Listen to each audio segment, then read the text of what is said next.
A single metal slime had fallen, yet the reward it left behind was unbelievable.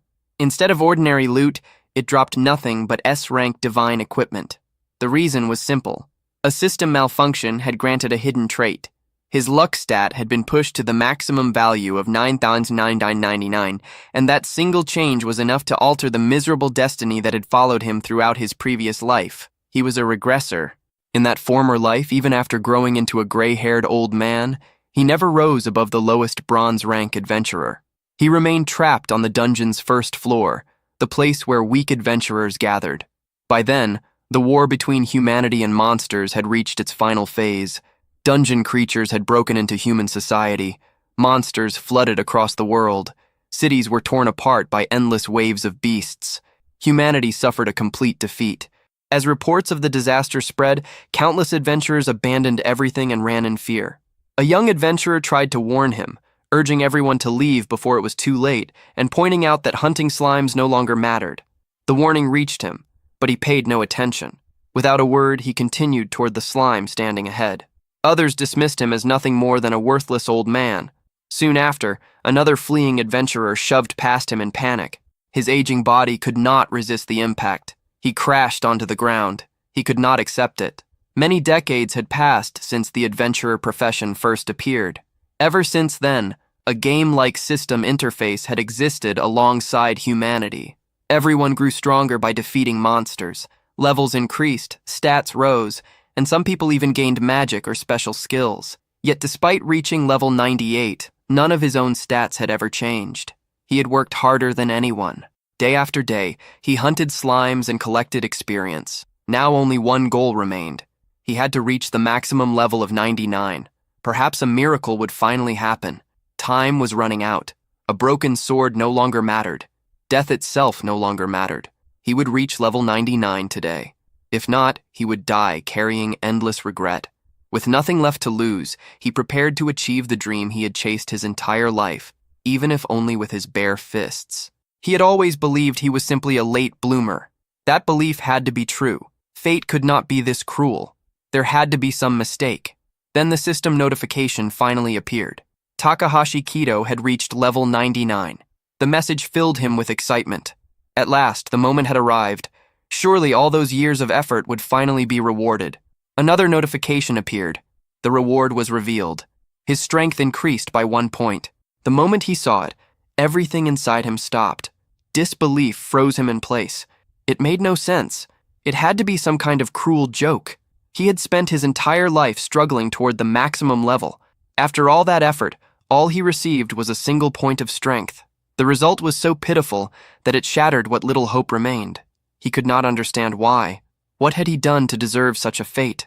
There was nothing left. At that very moment, countless high-level monsters arrived.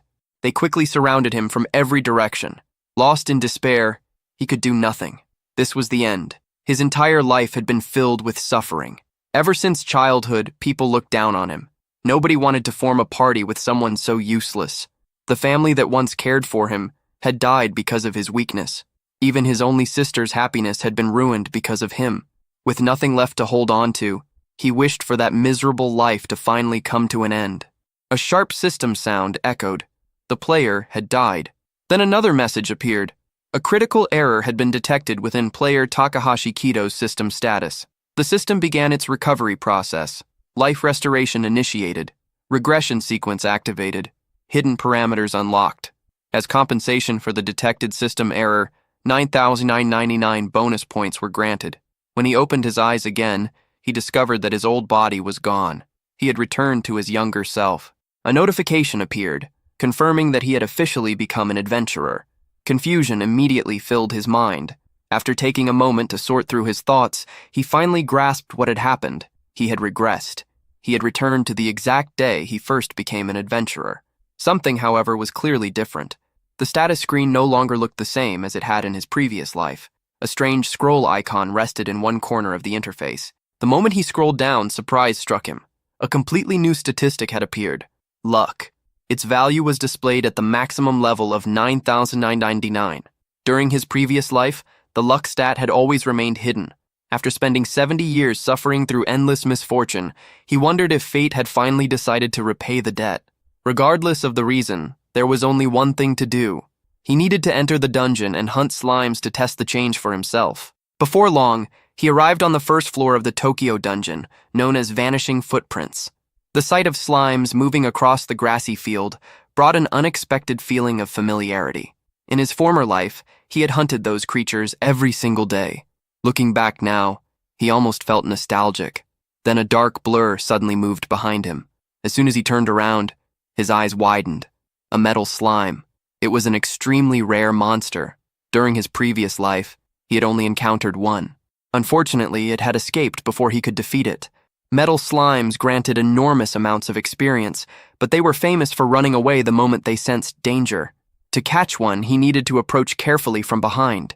Just as he prepared to move, an arrow suddenly struck the ground near his feet. An archer standing some distance away had also noticed the metal slime. The problem was that his aim was terrible. The attack startled the monster. Instead of fleeing, however, the metal slime rushed directly toward him. The situation could not have been better. Rather than escaping, the rare monster had chosen him as its target. Without hesitation, he moved forward. His sword pierced straight through the metal slime's head. A second later, its core cracked apart. One clean strike shattered the silver core completely. Several notifications appeared. His level increased 4 times in a row. The stories about metal slimes giving absurd amounts of experience were clearly true. The only downside was that his weapon broke after that single attack. A replacement sword would be necessary soon. At that moment, a golden light appeared behind him. A rare S-rank sword had dropped. The result seemed impossible. Perhaps this was the true effect of a maxed-out luck stat. The weapon was identified as the Metal Slime Great Sword. It possessed overwhelming attack power and dealt tremendous damage, though it carried a 30% chance to miss. Not long afterward, he encountered 4 more metal slimes. These rare creatures were normally known for fleeing at the first sign of danger. Yet none of them attempted to escape. Instead, they rushed directly toward him. Since they seemed so willing to hand over experience points, he saw no reason to hold back. Raising the S-rank sword he had just obtained, he struck once at each target. Every metal slime fell with a single slash. Each attack landed as a critical hit. The effects of a maxed luck stat were becoming impossible to ignore. More rewards appeared immediately afterward. S-rank equipment was obtained. Metal slime armor, metal slime gauntlets, metal slime boots. The 2 adventurers standing behind him watched the scene unfold with stunned expressions. Disbelief filled their faces. The level of luck he displayed was beyond reason. Without paying attention to them, he continued hunting slimes throughout the area. Although metal slimes did not appear every time, he still encountered them 10 times in total. Each encounter brought more rewards. A large amount of S-rank equipment piled up from the drops. It was the happiest day he had ever experienced. The feeling was unlike anything he had known before. In this new life, he intended to use that power to follow a different path. He would find the best doctor available and cure his mother's illness. He would also give Nishimi the happiness she deserved. A firm promise formed in his heart. This time, he would protect both of them. Only then did he realize something important. Since returning to the past, he had not seen either of them. 70 years had passed since he last had a family beside him. He needed to go home. He wanted to see them again. The longing that had built up over decades rushed through him all at once. Unable to hold back, he hurried forward. His steps grew faster and faster, as though his legs were moving on their own. Before long, he arrived at the place he once called home. After so many years, he had nearly forgotten which room belonged to them on the 2nd floor. Yet the moment he saw the apartment number, countless memories from childhood returned instantly. Only moments earlier, he had been rushing forward without hesitation. Now nervousness gripped him. His heart pounded heavily in his chest. Behind that door waited the family he had missed every single day. As he prepared himself and reached for the door, it suddenly opened first. A familiar figure appeared before him. It was Nishimi.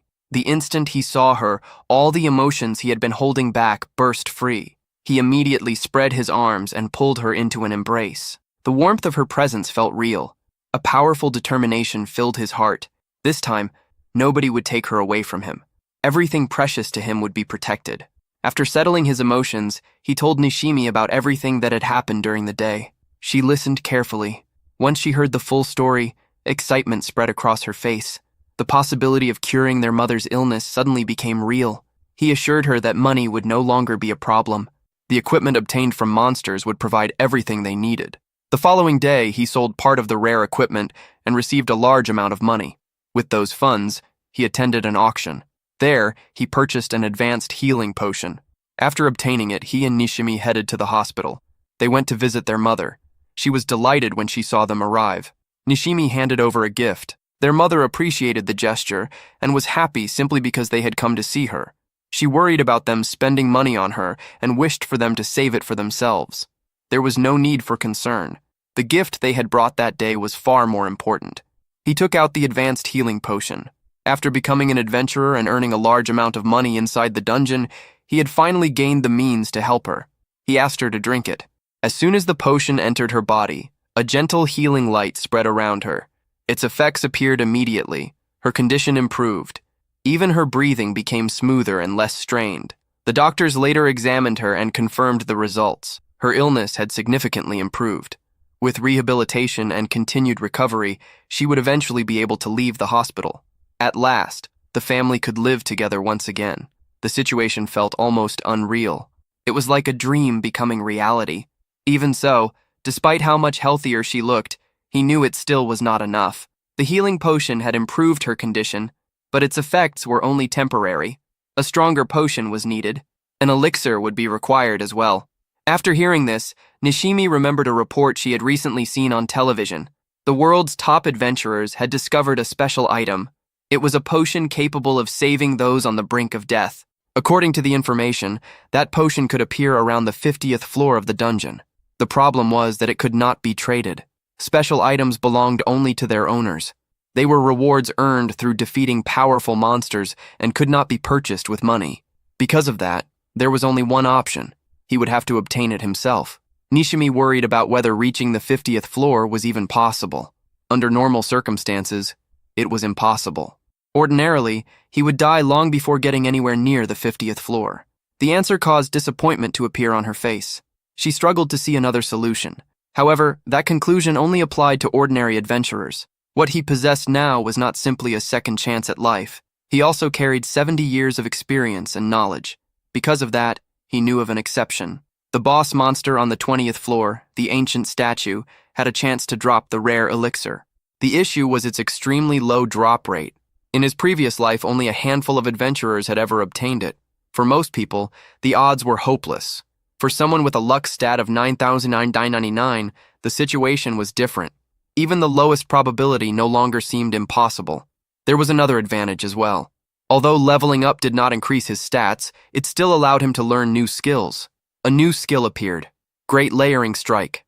It was a warrior skill that carried a 30% chance to unleash 3 consecutive critical attacks. Today, he intended to push deeper into the dungeon. Before leaving, he equipped only 2 pieces of S-rank gear. The first was the Metal Slime Great Sword, a weapon known for its overwhelming attack power. The second was the Metal Slime Tear, an item that provided a 1/3 chance to reduce incoming damage by half. The remaining S-rank armor stayed unused. His base stats were still too low. He had not yet met the requirements needed to equip the heavy gear. His destination was the 5th floor of the Tokyo dungeon. The area was known as the Broken Forest. Monsters there had a chance to drop miracle fruits. Before departing, Nishimi handed him a lunchbox. After accepting it, he set out toward the dungeon. Confidence filled her as she watched him leave. Soon, he entered the forest on the 5th floor. The area was inhabited by plant-type monsters. The maze-like terrain was famous for confusing adventurers and causing them to lose their way. Fortunately, the lower dungeon floors had already been explored by countless adventurers over the years. Obtaining a detailed map had been easy. As long as he followed it correctly, there would be no problems. After some time, he arrived at his first destination, the habitat of the tree demons. Tree demons were monsters that specialized in ambush attacks. Using mimicry, they disguised themselves as ordinary trees and waited for prey to approach. At first glance, it was difficult to tell the difference. Still, their disguises were not flawless.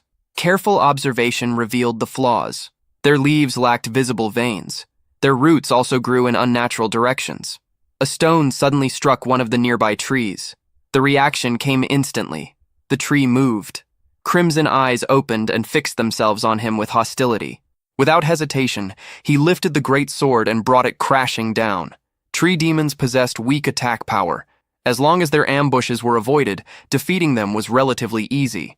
A notification appeared immediately after the kill. One miracle fruit had been obtained. He picked it up and took a bite. The flavor was surprisingly pleasant. More importantly, another notification appeared. His strength increased by 1 point. The item's name was fitting. The miracle fruit truly increased a random stat by 1 point. For the first time, steadily building his strength had become possible. For the remainder of the day, he relied on his maxed-out luck stat to repeatedly hunt tree demons. Each battle brought more rewards. Miracle fruits continued to drop one after another. During a short break, he sat down and ate the lunchbox Nishimi had prepared for him. The simple meal gave him a sense of comfort before he returned to hunting. After spending the entire day fighting, the results were astonishing. Every single stat eventually reached its maximum value. At last, his abilities matched those of an average warrior at his level. Just as he prepared to leave and head home, movement appeared behind him. 2 figures suddenly emerged from the shadows. One was tall, the other was short and heavyset. Neither of them wore an adventurer's badge. The sight immediately put him on guard. They were wanderers, dungeon criminals who preyed on adventurers. He had heard stories about them before, but he never expected to encounter them personally. The pair demanded all of his equipment. In exchange, they claimed they might spare his life. Their threat meant nothing to him. He refused without hesitation. His answer immediately angered both men. Seeing their intimidation fail only made them more hostile. The taller man stepped forward and rushed in with his sword. Instead of backing away, he charged directly toward his attacker. The distance between them vanished rapidly. Just before reaching his opponent, he leaped into the air. A skill activated. Great Layering Strike. The tall man found the situation amusing. In his eyes, the skill was unreliable. With only a 30% activation rate, he considered it worthless. Confident in his own ability, he activated Bee Sting. Unlike Great Layering Strike, Bee Sting was known as a guaranteed hit skill. The clash between the two abilities happened in an instant. Max luck versus a guaranteed hit attack. The result was unexpected. The guaranteed strike failed to cause any meaningful damage. It did not even manage to tear his clothes. Meanwhile, the Great Layering Strike connected perfectly. The powerful blow slammed into the tall man and launched him backward. His body crashed into a nearby tree. The impact was overwhelming. He lost consciousness immediately. The heavyset man stared in disbelief. A skill with only a 30% success rate had activated on the first attempt. The level of luck involved was difficult to believe. After defeating one opponent so easily, the tension in his body eased. The outcome made perfect sense to him. His skills had activated successfully. The enemy's Bee Sting required level 25 before it could be learned. That meant the tall man's level had been much higher than his own. Normally, Bee Sting was extremely dangerous because it could not be avoided. Its drawback was a 30% reduction in attack power. On top of that, the metal slime tear he carried provided a 33% chance to cut incoming damage in half. The combination left the attack too weak to inflict real harm. Seeing his companion defeated in a single hit, the heavyset man immediately began considering escape. He was given one opportunity. Turning himself into the Adventurers Guild might allow him to leave unharmed. Instead of accepting the offer, resentment filled him. Being looked down on angered him deeply. He revealed that he was a mage. The distance between them favored magic users. From his perspective, the situation gave him the advantage. Confident in his position, he prepared for battle. In response, his opponent calmly lowered the metal slime greatsword and put it away. The mage was right about one thing. At that distance, magic would reach its target before a swordsman could close the gap. Certain of his advantage, the mage urged him to surrender while he still had the chance. Instead of responding, he calmly opened his system inventory. A moment later, a magic staff appeared in his hand. The sight immediately amused the mage. To him, it looked like the action of an inexperienced adventurer who did not understand what he was holding.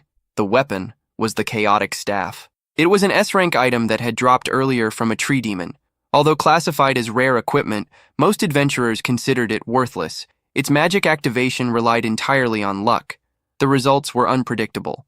There was roughly a 40% chance for the spell to fail completely, a 30% chance to trigger basic magic, a 20% chance to activate support effects, a 9% chance to cast intermediate level magic, and only a 1% chance to produce advanced level magic. For most users, the staff was far too unreliable to trust in battle. Once activated, the weapon randomly selected a spell from its pool of possibilities. The mage watched confidently.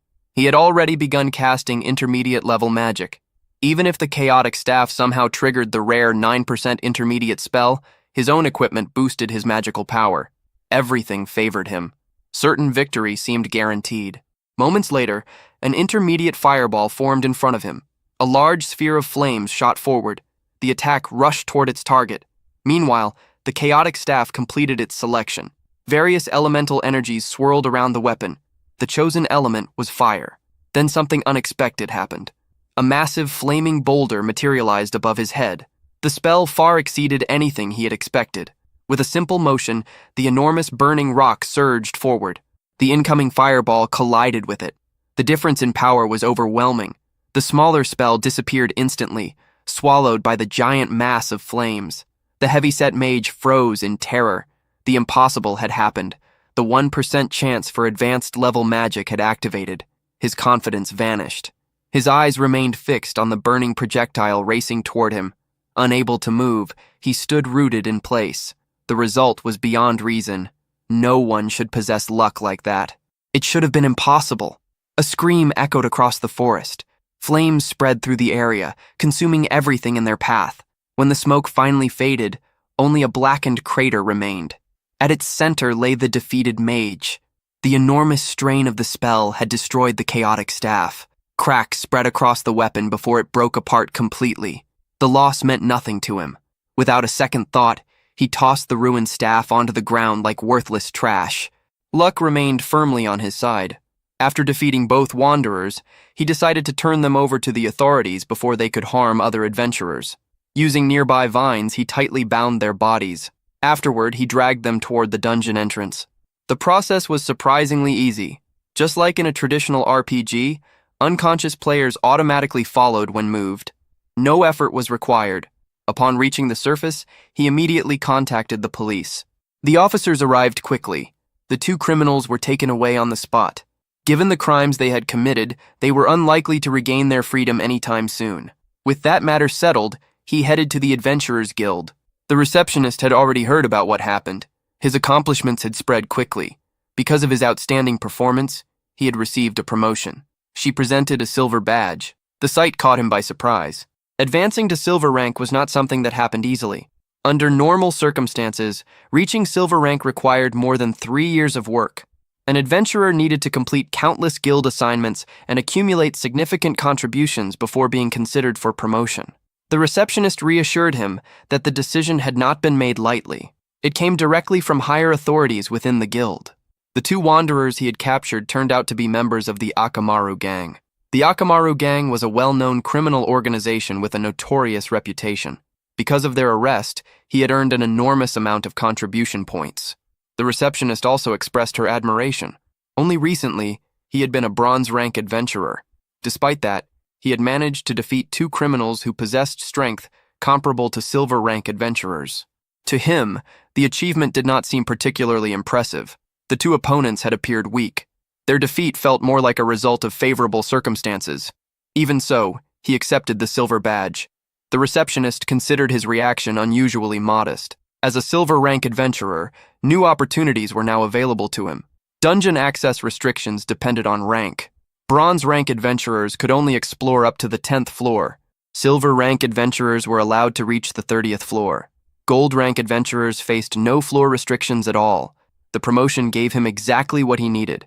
He could finally travel to the 20th floor. That destination had been his goal from the beginning. After hearing about his plan, the receptionist offered a warning. The 20th floor was extremely dangerous. Attempting it alone was strongly discouraged. He appreciated the concern. However, he had his own reasons for going there. His goal was not suicide. With that, he turned and left the guild hall. Everything was progressing much faster than expected. In a way, the 2 wanderers had unintentionally helped him. Just then, an elderly man with white hair called out to him. Using a cane for support, the old man pointed toward the wanted posters displayed on the wall. Among them were the faces of the 2 criminals he had captured. After receiving confirmation, the elderly man suddenly grabbed his hands. His body trembled with emotion. The criminals had murdered his son. For a long time, justice had remained out of reach. Now, at last, those responsible had been caught. Regardless of the reasons behind their capture, the old man felt deep gratitude. At last, he could visit his son's grave and bring him the news. After expressing his thanks, he slowly left the guild hall. The encounter left a strong impression on him. In his previous life, no stranger had ever thanked him for anything. The feeling was unexpectedly pleasant. As the old man disappeared from sight, another thought surfaced. If history continued to follow the same path as before, the world was heading toward destruction.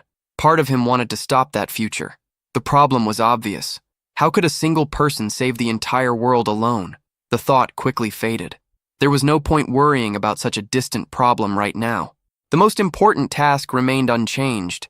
His mother's illness needed to be completely cured. The fate of the world could wait until later.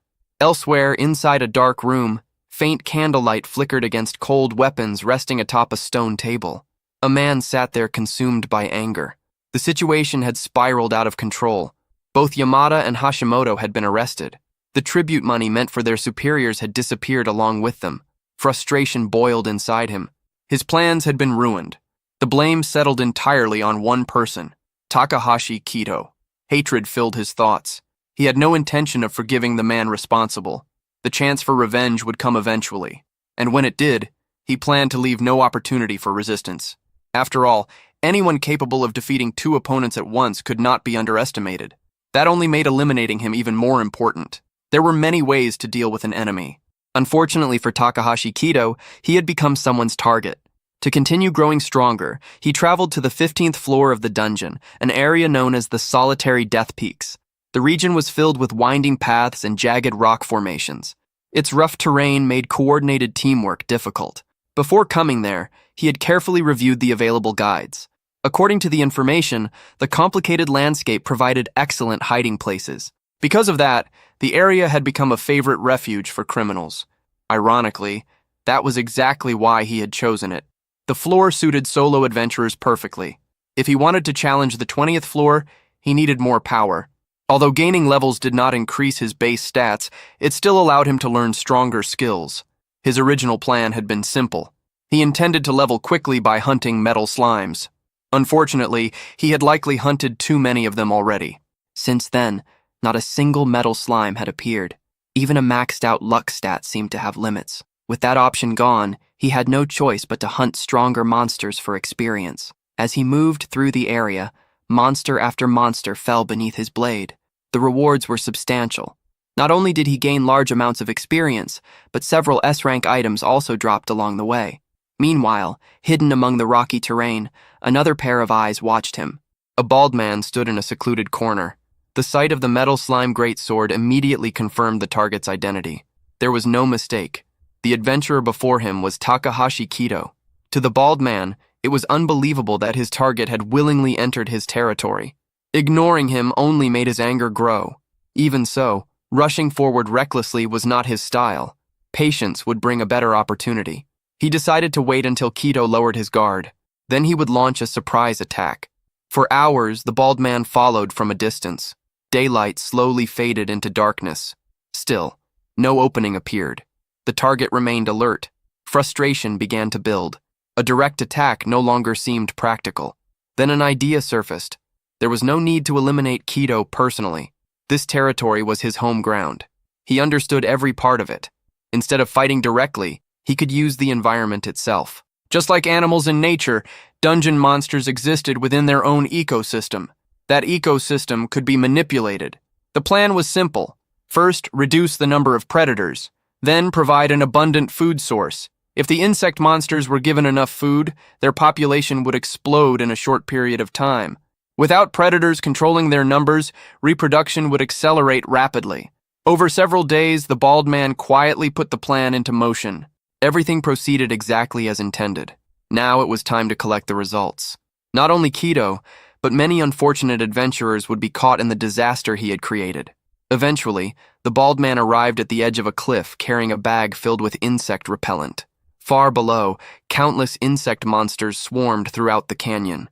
The situation unfolded exactly according to his calculations.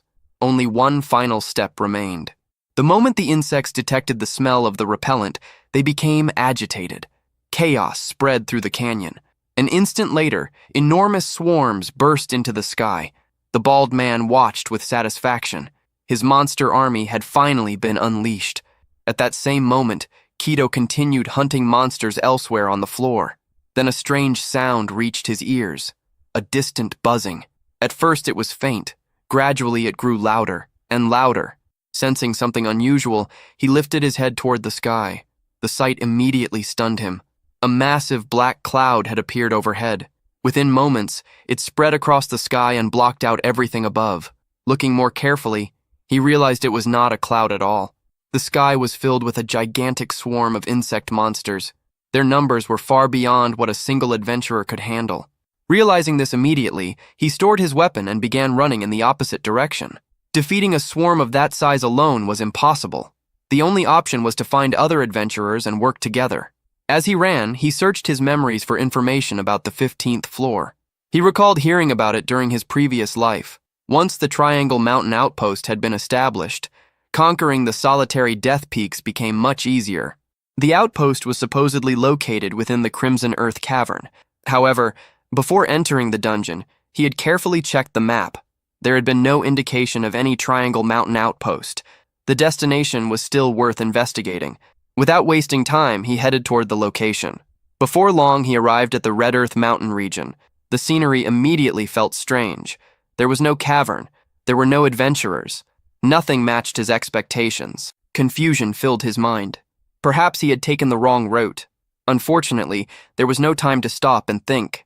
The swarm continued closing in behind him. Without hesitation, he jumped down into the area below. Once underground, something unusual immediately caught his attention. A section of the stone wall ahead looked different from the surrounding rock. Its color stood out clearly. The hidden cavern had to be behind it. He quickly called out toward the wall. He announced his presence and asked if anyone was inside. Despite repeated attempts, no response came. Meanwhile, the swarm continued drawing closer. With no time left, he raised his great sword and repeatedly struck the suspicious section of rock. The stone cracked. More strikes followed. Eventually, the wall collapsed completely. The scene revealed beyond it left him stunned. Dozens of adventurers lay bound on the ground. Every one of them had been stripped of their equipment. Their eyes immediately focused on him. The desperate looks on their faces made their situation obvious. Without delay, he lifted his sword. A flash of light cut through the air. The blade sliced through every rope restraining them. As the bindings fell away, relief spread across the captives' faces. The sudden freedom filled them with overwhelming joy. Once they recovered slightly, he asked for an explanation. The truth emerged quickly. Wanderers had attacked them while they were hunting. The criminals had ambushed them and stolen their equipment. The captives believed they had been kept alive because the wanderers intended to sell them later. The hidden cavern was not an adventurer outpost at all. It was a criminal hideout. The revelation triggered another memory. In the original timeline, the Adventurers Guild eventually discovered this location. The trapped adventurers were rescued. Only afterward was the hideout converted into an official adventurer outpost. This was the future Triangle Mountain Outpost. The difference was that he had discovered it before the guild. Back in his previous life, he had paid little attention to such news. As a result, his knowledge remained limited. After all, he had spent 70 years trapped on the first floor hunting slimes. Remembering that fact left him feeling frustrated with his former self. Although the situation differed from his original plan, there was no alternative. He would have to fight alongside these adventurers. With that decision made, he gathered everyone's attention. Pointing toward the sky outside the cavern, he explained the danger approaching their position. A massive swarm of death locusts was heading directly toward them. The group immediately looked outside. The sight froze them in place. The area beyond the cave entrance had already been engulfed by countless death locusts. Every insect was in a frenzied state. The swarm looked ready to attack at any moment. Disbelief spread through the adventurers. The number of monsters made no sense. None of them had ever seen such a gathering before. Fear quickly followed. Many began wondering whether they would die there. Seeing panic begin to spread, he stepped forward. The situation was obvious. Time was running out.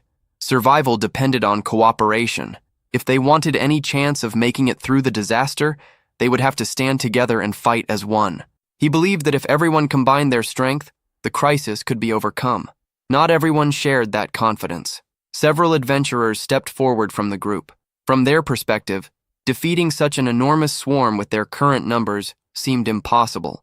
Some argued that scattering in different directions would offer a better chance of survival. At least a few people might escape that way. Another problem quickly surfaced. The Wanderers had taken all of their weapons and equipment. Facing the Death Locust army without proper gear sounded hopeless. The concern did not last long. There was no need to worry about equipment. With a simple motion, he opened his system inventory. As his finger moved across the item screen, large quantities of equipment appeared out of thin air. One piece after another materialized before the stunned adventurers. A massive pile of high-grade gear soon covered the ground. Everyone stood frozen. Their eyes widened as they stared at the collection. The sight was difficult to believe. A blonde adventurer stepped forward and carefully inspected the equipment. The discovery shocked him even more. Every item had originated from monsters on the 15th floor. Even more surprising, every single piece was rare-grade equipment. Questions immediately formed in everyone's minds. Nobody recognized the young adventurer responsible for producing such a collection. His name had never appeared among the famous adventurer rankings, yet the wealth spread before them exceeded all expectations. Before long, the captives began selecting equipment for themselves. Excitement quickly replaced despair. Many could hardly believe their luck.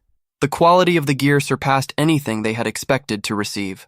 Among them, a female mage hesitated. She wondered whether the equipment truly came without a price. Perhaps some form of payment would be required later. The answer surprised everyone. The equipment could be used freely. In fact, he was willing to give it all away permanently. Only one condition existed. During the coming battle, everyone had to follow his commands. Nothing more. The request was accepted immediately. After all, he had already saved them from captivity. Now he had provided them with excellent equipment as well. Trust formed surprisingly quickly. Many of the adventurers naturally accepted him as their leader. The next question focused on the approaching swarm. How exactly were they supposed to stop the death locusts outside? The level of cooperation caught him off guard. The sudden trust felt unfamiliar. In his previous life, he had encountered countless selfish and narrow-minded people. Compared to those experiences, the adventurers before him felt completely different. For perhaps the first time, he felt genuinely fortunate. After thanking them, he began explaining the strategy. The greatest problem was obvious. The enemy vastly outnumbered them. Fortunately, the cave entrance created a natural advantage. The narrow passage prevented large numbers of monsters from entering at the same time. That bottleneck could be used against the swarm. The plan was simple. Any death locust that entered the cave would be eliminated immediately. One by one, the swarm would be reduced. After hearing the strategy, nobody voiced any objections. The logic was clear. He then drew the great sword from his back. The signal marked the beginning of the battle. The cave defense operation officially started. As the first death locusts flew through the entrance, the group moved into action. Following the plan, every monster that entered was attacked immediately. The warriors formed the front line and blocked the creatures from advancing deeper into the cave. Behind them, archers and mages launched continuous ranged attacks. The teamwork proved highly effective.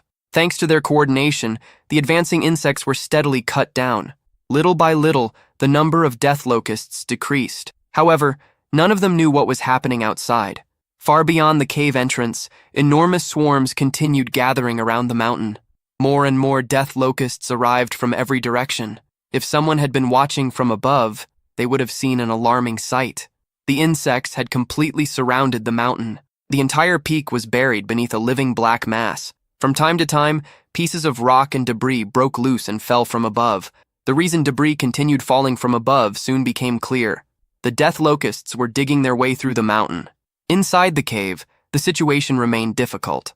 Although the swarm was large, the combined efforts of the adventurers allowed them to barely hold the line. Then disaster struck without warning. A section of the ceiling suddenly collapsed. Chunks of rock crashed down from above. The moment he saw it happen, he ordered everyone to stay calm, maintain formation, and retreat slowly. Unfortunately, the situation deteriorated instantly. As the cracks spread across the ceiling, countless death locusts burst through the openings. The swarm poured into the cave from above. The adventurers closest to the breach panicked. Unable to handle the sight, two of them immediately turned and fled. Everything changed in an instant. With death locusts flooding in from multiple directions, the original defensive strategy was no longer effective. Even worse, the group was now surrounded. Frustration surged through him. He had not anticipated a development like this. The cave itself had become unstable. At any moment, the entire structure could collapse. At the same time, the number of death locusts far exceeded anything they could realistically defeat. A bitter thought crossed his mind. He had only just received a second chance at life. Could it really end this quickly? Then his eyes landed on something unexpected. A pile of explosives. The Wanderers had left them behind while expanding their hideout. A system notification confirmed their identity. Crude explosives. A new possibility immediately formed in his mind. Without wasting time, he called out to everyone nearby. He instructed them to gather every explosive scattered throughout the area. The adventurers quickly divided into two groups. The smaller group focused on collecting explosives. Meanwhile, the strongest fighters remained behind to contain the advancing swarm. The struggle continued for several more hours. Little by little, the situation worsened. The death locusts had already consumed nearly 1/3 of the cave. Their numbers showed no signs of decreasing. To make matters worse, a steep cliff stood behind the group. There was nowhere left to retreat. They had been pushed into a corner. Exhaustion spread through the adventurers. Their stamina was nearly gone. He understood the reality clearly. Without a new solution, they would not survive much longer. His gaze shifted toward the cliff behind them. After a moment of thought, he finally made his decision. He requested every explosive that had been collected. No one hesitated. One after another, the adventurers tossed their explosives toward him. He caught them and stored them inside his inventory. A huge stockpile quickly accumulated. Immediately afterward, he retrieved the explosives and began placing them along the edge of the cliff. Meanwhile, the cave continued to deteriorate. The relentless swarm had weakened the structure to its limits. Total collapse was approaching. Seeing this, he issued another order. Everyone was to run. The remaining task would be handled by him alone. The others did not waste time. They quickly moved toward the cave exit. Several adventurers could not understand what he was planning. From their perspective, staying behind seemed suicidal. The swarm remained overwhelming. On top of that, warriors were not known for using explosives. His actions appeared reckless. Even so, he showed no signs of hesitation. He simply told them not to worry and to trust him. Once the others began escaping, he walked to the very edge of the cliff. Standing there alone, he deliberately drew the attention of the surrounding death locusts. The swarm immediately reacted. Countless insects turned toward him. As they converged on his position, he remained motionless. A single thought settled in his mind. Some moments in life demanded a gamble, and this looked like one of those moments. He selected the option to use all of the crude explosives at once. The confirmation button was pressed. Without hesitation, he leaped toward the cliff. The swarm rushed after him. System warnings immediately appeared before his eyes. His current class lacked explosive handling skills. The detonation chance was only 50%. Another warning followed. Because the explosives were crude and unstable, the success rate dropped even further. The probability fell to 25%. Under normal circumstances, the odds would have been terrible. Fortunately, he possessed a luck stat that had reached its maximum value. The activation succeeded. A moment later, every explosive scattered around the area detonated simultaneously. A massive wave of fire erupted outward. The charging death locusts were swallowed by the explosion. The cliff itself shattered under the force. Countless chunks of rock broke apart and collapsed. The remaining swarm lost its balance and tumbled into the abyss along with him. Everything depended on this gamble. As debris rained through the air, he stepped onto a falling rock. Using scattered chunks of stone as footholds, he repeatedly jumped upward. His body moved from one piece of debris to another. Then he raised the great sword. Great Layering Strike activated. A powerful swing split a massive boulder cleanly in two. One target escaped the attack.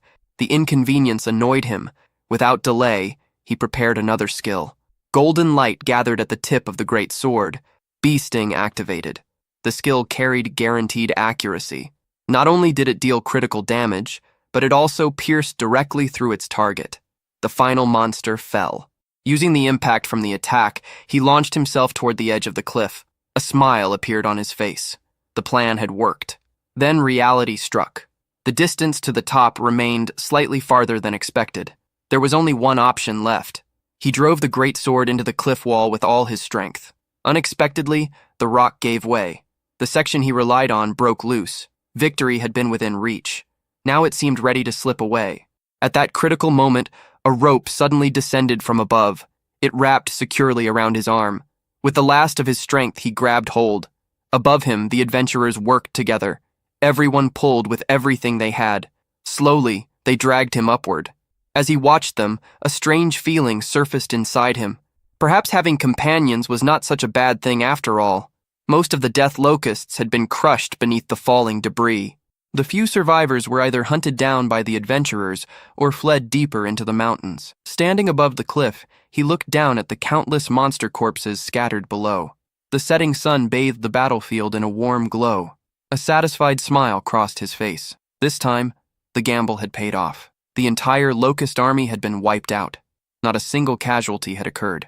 The result felt nothing short of miraculous. The rewards arrived immediately afterward. A large number of death locusts had been exterminated. A new title was granted: Exterminator. The title increased damage against insect-type monsters by 20%. His level rose by 3. A new skill was also acquired: Warrior's Instinct. News of the battle spread quickly. After rescuing numerous adventurers and ending the locust disaster, his reputation skyrocketed. Before long, he became a well-known figure among adventurers. People recognized him wherever he went. Many attempted to add him as a friend. Several teams approached him with invitations to join dungeon expeditions. He refused every offer. Time was too important. Party hunting was inefficient for his goal. Loot distribution in groups was random. There was no guarantee he would obtain the elixir he needed. On top of that, equipment dropped from monsters defeated by others tended to be lower quality. For him, hunting alone remained the better choice. Several days had passed since he last returned home. His mother and Nishimi were probably worried. With that thought in mind, he finally headed back home. His mother had prepared a lavish dinner to welcome him home. The moment he tasted the food, a wave of memories surfaced. The familiar flavor reminded him of countless moments from long ago. For an instant, he wished the three of them could remain together like this forever. The peaceful atmosphere did not last long. Nishimi soon brought up the matter weighing on her mind. She was worried about his plan to challenge the 20th floor. From what she had heard, everything changed once adventurers passed that point. The difficulty increased dramatically. Statistics showed that fewer than 15% of adventurers successfully cleared the 20th floor. The numbers alone revealed how dangerous it was. Despite her concerns, he remained calm. His recent achievements were already known to both of them. Even so, neither Nishimi nor their mother felt reassured. What mattered most to them was his safety. If danger appeared, they wanted him to retreat immediately. His mother's condition had already improved significantly. There was no need to risk everything in a hurry. Unfortunately, he understood the situation better than anyone. If he failed to obtain the elixir soon, the tragedy from his previous life would happen again. That possibility could not be ignored. He reassured them that he would return safely. Nishimi could only sigh. Once he made up his mind, changing it was impossible. In that regard, he resembled his father perfectly. The memories of his previous life stabbed at his heart. The pain remained as vivid as ever. To break free from those shadows and create a different future, he had to obtain the elixir. Soon afterward, he arrived at a dark underground palace.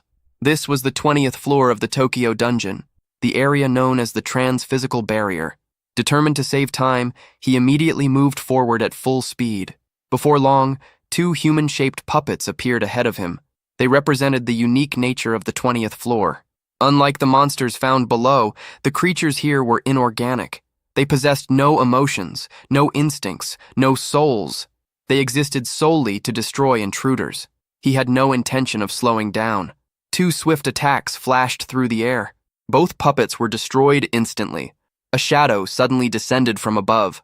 A gargoyle dove toward him from the ceiling. Without hesitation, he raised his great sword. One clean strike split the creature in half. The broken body crashed to the ground. His pace never slowed. He continued advancing deeper into the dungeon. Eventually, the entrance to the boss chamber came into view. However, a massive figure stood in the way. Looking closer, he identified the obstacle. It was a powerful stone guardian. The moment it noticed the intruder, the giant construct slowly came to life. Its enormous fist rose into the air before crashing down. Using quick footwork, he avoided the attack while closing the distance. The gap vanished in an instant. Once within range, he raised his greatsword and targeted the glowing core embedded in the guardian's chest. The blade struck with tremendous force. The core shattered immediately. The stone guardian lost all power. Its massive body collapsed to the floor. With the path finally clear, he approached the entrance to the boss room.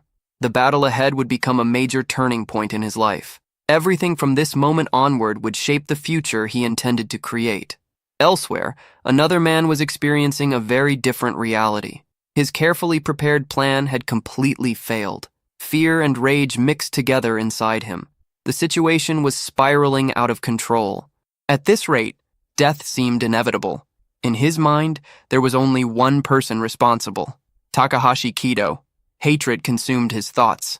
Even if it cost him his life, he was determined to bring Kido down.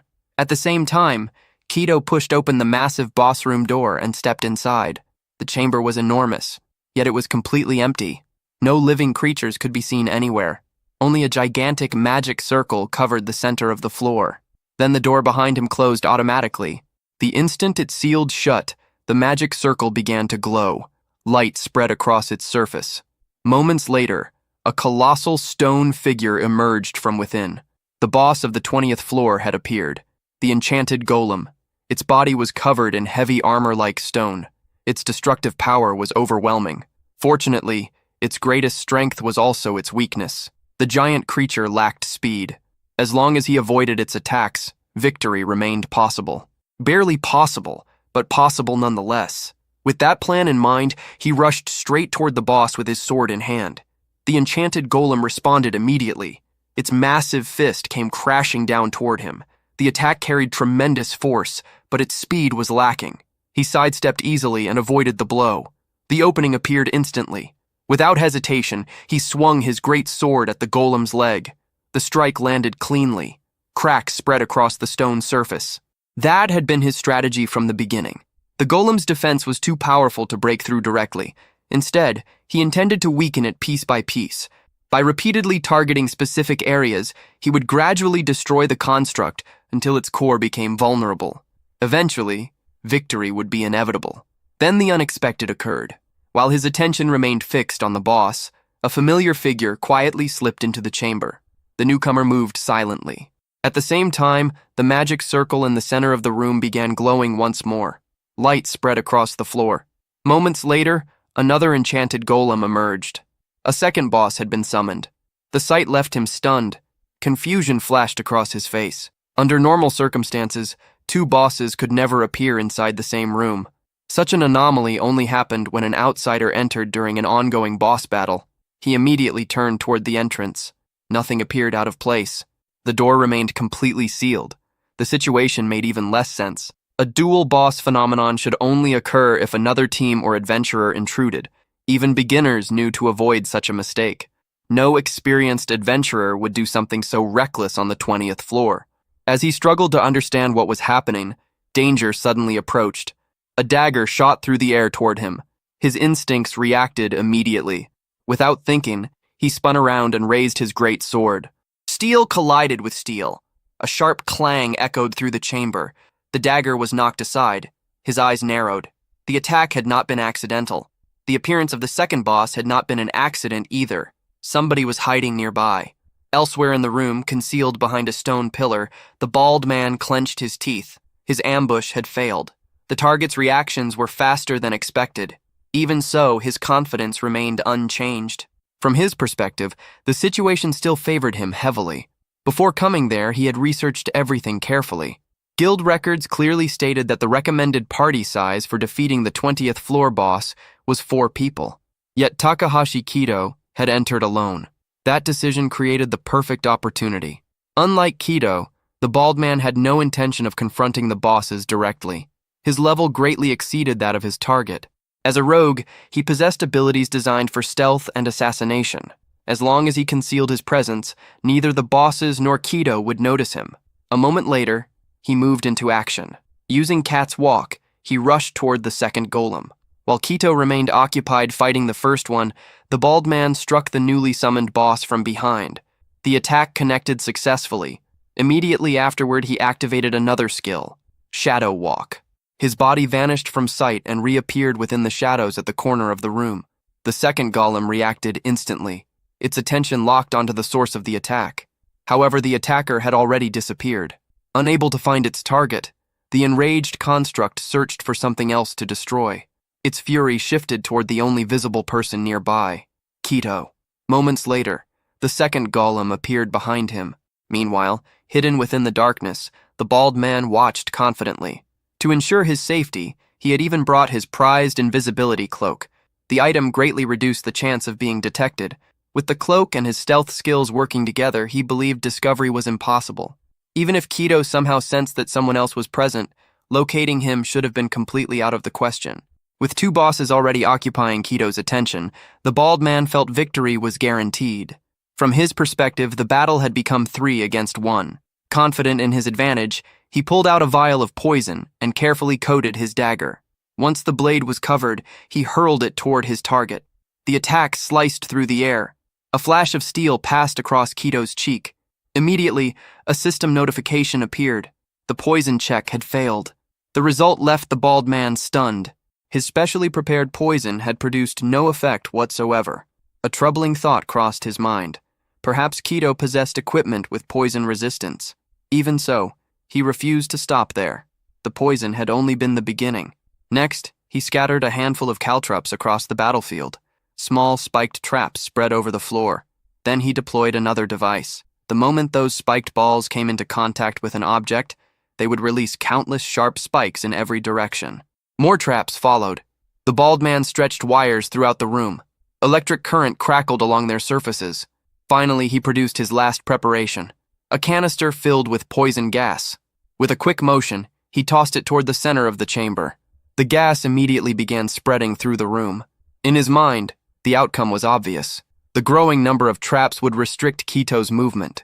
Forced to deal with poison, electricity, caltrops, and 2 bosses at the same time, eventual defeat seemed unavoidable. With everything in place, the bald man climbed into position and hid near the ceiling. All that remained was to watch the battle unfold. What he failed to realize was that Keto had already detected him. Despite fighting the bosses, his awareness had never left the hidden assassin. The moment Keto exposed his presence, the bald man's confidence vanished. Disbelief filled his face. The invisibility cloak should have concealed him completely. His stealth skills should have erased every trace of his existence. Yet somehow he had still been discovered. Keto even mocked him, comparing his behavior to that of an obsessive stalker. At the same time, a dagger flew toward the hidden rogue. After realizing concealment was no longer possible, the bald man finally abandoned his silence. What troubled him most was not being found. It was understanding how. He demanded an explanation. The answer came quickly. Keto had recently learned a new skill, Warrior's Instinct. The skill was well known among adventurers. Hearing its name only deepened the bald man's confusion. For experienced rogues, low-level detection abilities rarely worked. The success rate should have been incredibly low. The situation made no sense. Keto responded with calm confidence. Perhaps the bald man simply could not accept reality. Or perhaps fear was making him think about escape. The words struck a nerve. Anger immediately exploded inside the rogue. His frustration reached its limit. Determined to prove his strength, he drew both of his blades and charged forward. Keto reacted instantly. The great sword rose to meet the attack. Steel collided with steel. After blocking the strike, Keto forced his opponent backward with raw strength. The exchange only fueled the rogue's anger further. Meanwhile, Keto reflected on the skill responsible for revealing the assassin. Most adventurers considered Warrior's Instinct worthless. To him, it was one of the most valuable abilities imaginable.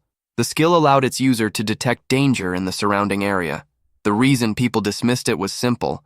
Its activation rate was notoriously terrible. With a failure chance reaching 99%, most adventurers could never rely on it. For someone whose luck stat had reached its maximum value, the situation was completely different. A luck-based skill with a 99% failure rate became almost guaranteed. The moment Warrior's Instinct activated successfully, the world around him changed. A radar-like image appeared within his perception. Every threat in the area became visible. Each dangerous presence showed up as a distinct marker. And most importantly, the hidden rogue appeared as well. For a stealth specialist who had trusted completely in his concealment abilities, the truth was difficult to accept. His perfect stealth had been defeated by a skill that almost every adventurer considered useless trash. He did not care how his presence had been discovered. From his perspective, the outcome remained unchanged. Kito's death was inevitable. The response came immediately. If he was so confident, he was free to try. There was nothing intimidating about someone who relied entirely on hiding in the shadows. The confrontation escalated at once. Both men rushed forward. The sound of clashing weapons echoed repeatedly throughout the boss chamber. Blade met blade again and again. Meanwhile, the two enchanted golems had become little more than spectators. The bald man laughed openly. A warrior attempting to compete with a rogue in terms of speed seemed ridiculous to him. Not only did he specialize in agility, but his level also exceeded Kito's. His confidence grew with every exchange. Under the relentless barrage of attacks, Kito eventually failed to avoid one strike. A blade cut across his arm. A line of blood appeared immediately. Another system notification followed. Paralysis check evaded. The result surprised the rogue. Neither his poison nor his paralysis toxin had worked. Curiosity began replacing some of his confidence. He genuinely wanted to know what kind of equipment Kito was carrying. The battle continued without pause. In a smooth movement, Kito leaped upward. Using one of the bosses as a foothold, he launched himself behind his opponent. The great sword rose high into the air. Great Layering Strike activated. The weapon crashed down with tremendous force. The floor shook from the impact. However, the bald man avoided the attack with ease. The strike missed completely, but Kito had not finished. Without hesitation, he raised his great sword once more. Beasting activated. The moment he recognized the skill, the rogue burst into laughter. Guaranteed hit abilities were not truly unavoidable. Anyone experienced enough knew that. To prove it, he activated one of his own techniques, Butterfly Dance. His body suddenly dissolved into an illusion. Countless butterflies scattered outward. The figure standing before Kito vanished. A moment later, the rogue's real body appeared behind him completely unharmed. The attack had failed. Frustration flashed through Kito's mind. The explanation came immediately afterward. When opposing skills collided, outcomes depended on circumstances and compatibility. Even guaranteed hit techniques could be evaded under the right conditions. The bald man took advantage of the opening. His dual blades flashed. Another strike landed. This time, Kito's thigh was cut. The injury forced him backward. The rogue's confidence continued growing. His specialty was hunting inexperienced warriors. Battles like this were exactly where he excelled. At this point, even the two bosses seemed irritated. The pair of adventurers had practically ignored their existence. Neither combatant appeared concerned about the giant constructs surrounding them. As if reaching their limit, the bosses finally acted. A deadly beam fired toward the two fighters. Kito reacted instantly. Without even looking behind him, he lowered his body and avoided the attack. The bald man dodged even more effortlessly. His movements never slowed. His attention remained fixed solely on Kito. The bosses were insignificant obstacles. Their attack patterns were predictable. Anyone who had studied the guild records could avoid them with little effort. The rogue assumed Kito possessed the same information. The pressure continued mounting. Forced into a defensive position, Kito found himself retreating repeatedly. The two bosses had once again become background figures in the battle. If they had possessed emotions, they likely would have felt completely humiliated. Neither fighter treated them as a serious threat. Eventually, Kito's retreat led him into a dangerous position. Without realizing it, he stepped directly onto one of the rogue's hidden traps. The bald man's eyes lit up immediately. At last, the opportunity he had been waiting for had arrived. From the moment Kito entered the boss room alone, the rogue had believed his fate was sealed. Now the trap had finally closed.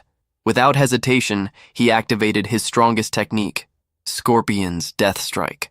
Two black arcs of blade energy shot straight toward him. The attack carried overwhelming force.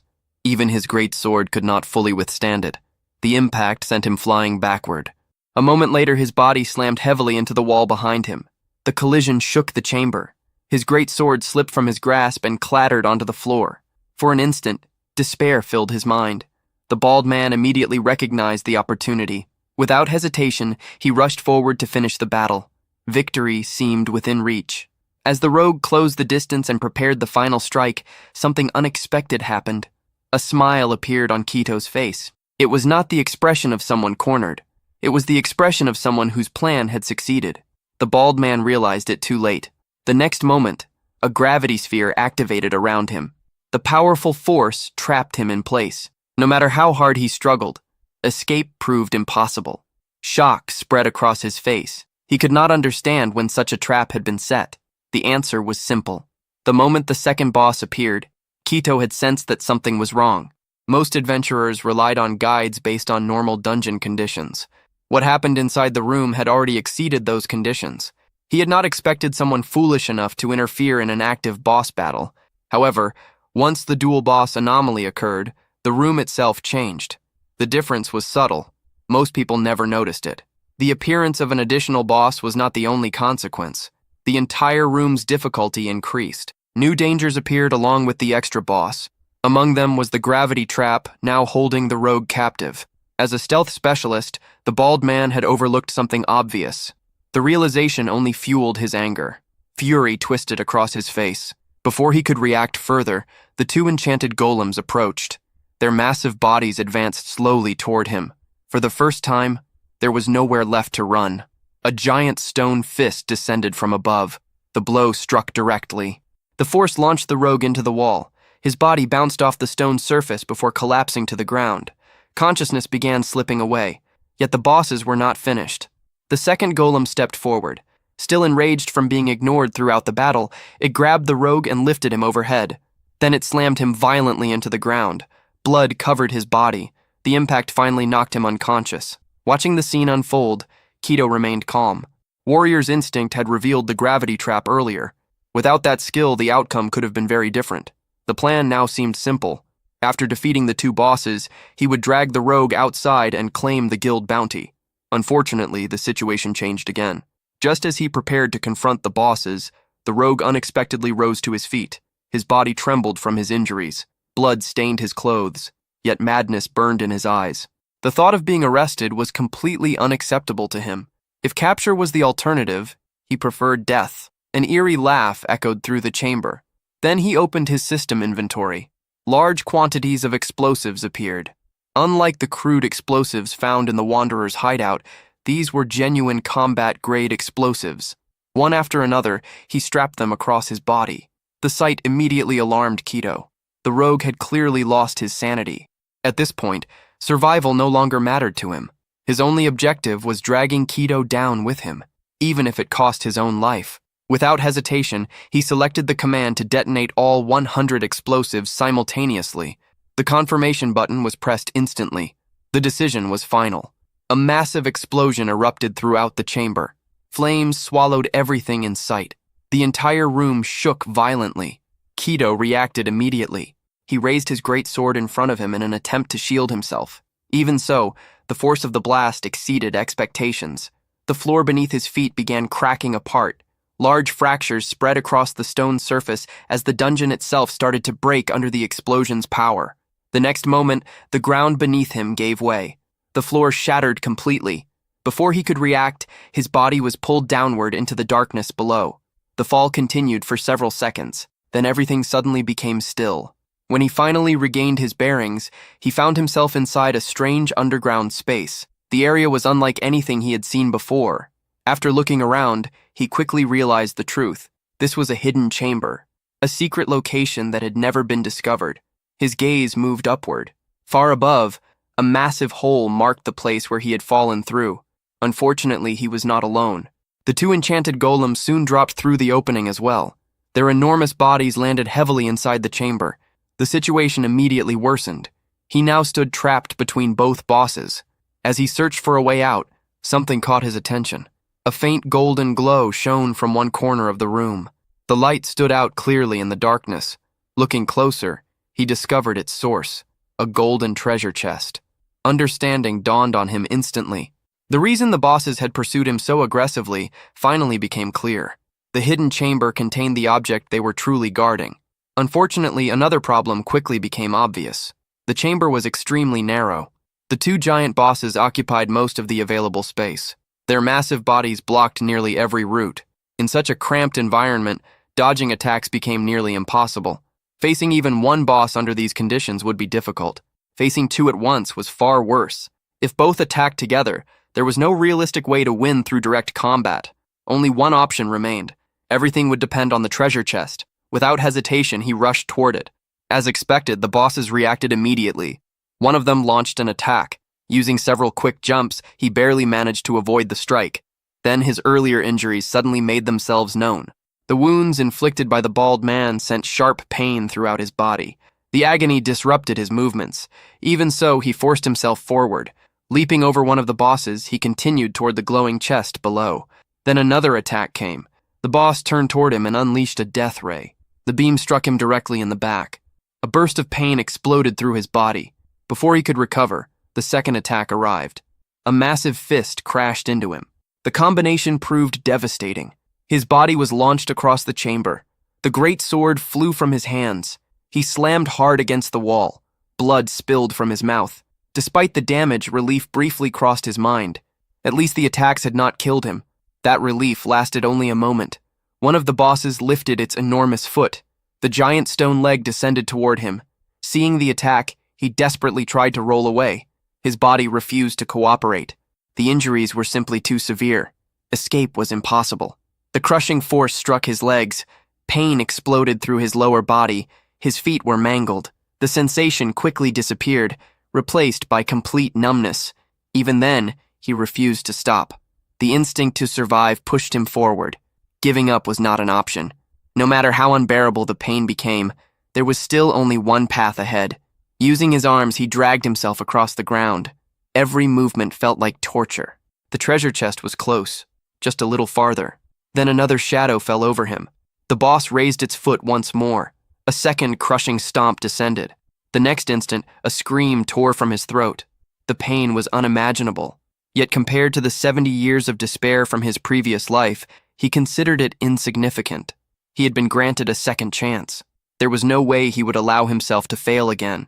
He needed to prove that he could become stronger. He needed to change his fate. Most importantly, his mother and Nishimi were still waiting for him at home. That thought kept him moving. Using the last remnants of his strength, he crawled toward the treasure chest. At last, he reached it. The chest opened. A brilliant golden light filled the chamber. From within, a golden bracelet slowly floated into the air. For the first time since falling into the hidden chamber, hope appeared before his eyes.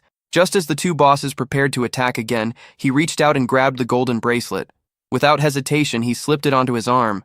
Everything depended on this item. This was his chance to reverse the situation. The treasure turned out to be a teleportation bracelet, an extremely rare magical artifact capable of transporting its user to any location. For someone trapped in his current predicament, it was the perfect tool. Behind him, the bosses were already closing in. There was no time to waste. He immediately activated the bracelet's ability. A series of system notifications appeared before him. The artifact was not designed for warriors. Because of that, the activation rate suffered a major penalty. Another warning followed. His magic power was far below the required amount. The success rate dropped even further. After all calculations were completed, the final chance of activation stood at only 15%. The bracelet began processing the command. At the same moment, the green boss raised its massive foot and brought it crashing downward. The attack was already upon him. Acting on instinct, he thrust out his right hand. The energy released during the bracelet's activation burst outward. The force disrupted the green boss's balance and flipped the giant construct onto the ground. At that exact moment, the bracelet succeeded. Teleportation successful. The next second, his figure vanished. He instantly reappeared above the red boss. Without hesitation, he lifted his great sword high overhead and brought it down toward the monster's core. No matter the cost, he intended to leave this place with the elixir. The red boss reacted immediately. Its eyes flashed with blinding light. A death ray fired straight toward him. Fortunately, he moved in time. The attack missed and carved a massive trench into the wall behind him. After landing behind the boss, he quickly assessed the situation. These stone monsters were far tougher than expected. Even after suffering damage from the earlier explosion, their defenses remained nearly intact. A single attack would never be enough. If one strike could not destroy them, he would simply keep attacking. With that decision made, he activated the teleportation bracelet again. Another system notification appeared. Teleportation successful. His body instantly appeared beside the green boss's exposed core.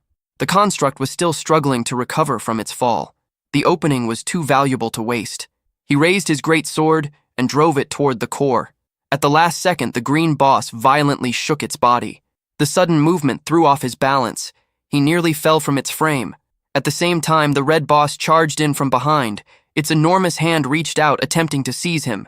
Teleportation successful. His figure disappeared once more. A moment later, he appeared behind the red boss. The great sword descended again. Steel crashed against stone. The attack damaged the core, but not enough to finish the monster.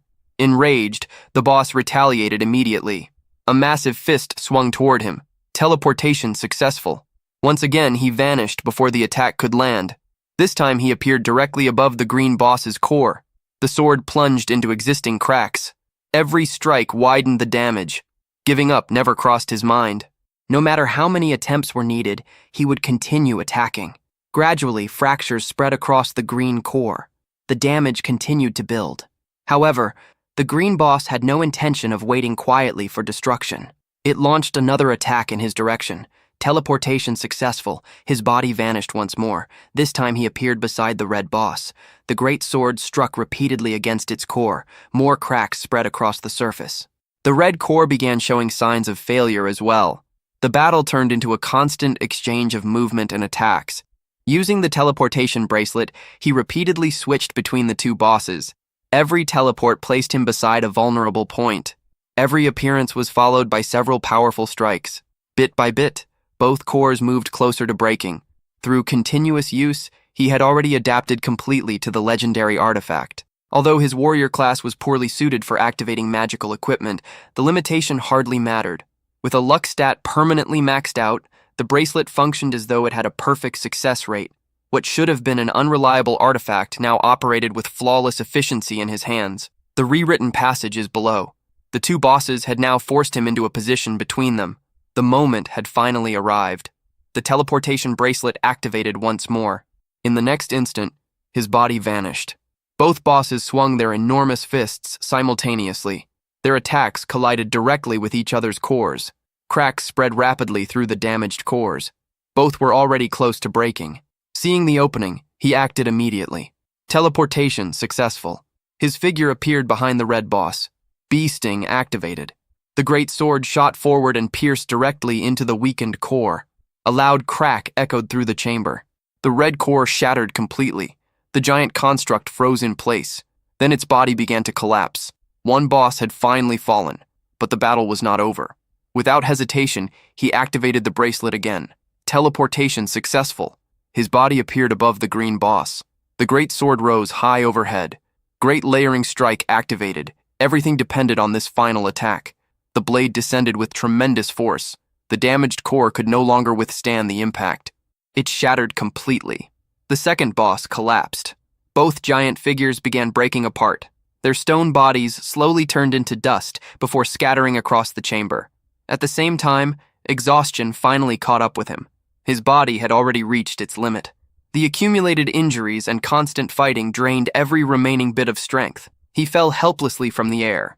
His body landed heavily on the sand below. The battle was over. A system notification appeared. Warning. Usage limit reached. Further activation requires additional energy. Another message followed immediately afterward. Congratulations.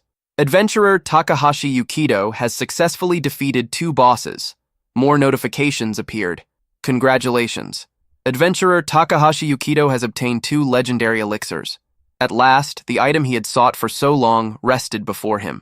A smile finally appeared on his face. Everything he had endured had been worth it. Without delay, he opened one of the bottles. He immediately drank its contents.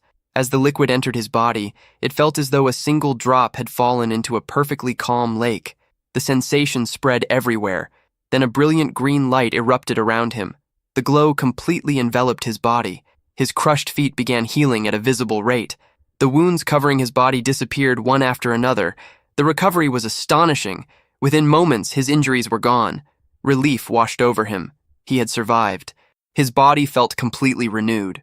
If the elixir could do this for him, it would surely cure his mother's illness. Another series of system messages appeared. Special conditions fulfilled, granting special titles to Takahashi Yukito, Survivor, Endurance increased by 10, Solo Double Giant Killer, Strength increased by 20, Enforcer of Justice, Dexterity increased by 10.